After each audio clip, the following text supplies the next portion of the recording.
Kalau turun memang jangan. Kalau dia nak tidur, dia tidur. Contoh macam ni kan, harganya 2 sen. Naik 33%. Okey, macam ni pula harga 2 sen dia naik sebanyak half sen, naik sebanyak 33%. So ni antara peluang-peluang yang terhidang lah. Dan anda kena faham juga risikonya. Kalau dia turun 33%, macam mana? Okay, semakin besar modal anda, semakin besar juga risikonya. Alright, so itu antara perkara yang perlu anda fikirkan. Sebagai contoh, kalau 33% ni kan, dia jatuh 33%.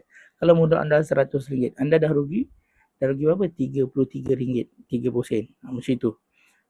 Mungkin tu modal anda kecil, tapi kalau modal orang yang RM1,000, berapa dah rugi dia? Dah RM333 kan. Macam itu. So itu antara perkara-perkara yang akan kita belajar, risk management dan sebagainya. So mulalah melihat peluang-peluang ni yang terhidang.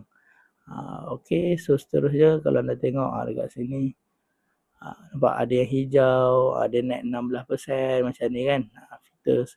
So saya nak terangkan sekali lagi, ini bukanlah satu cadangan belian atau jualan.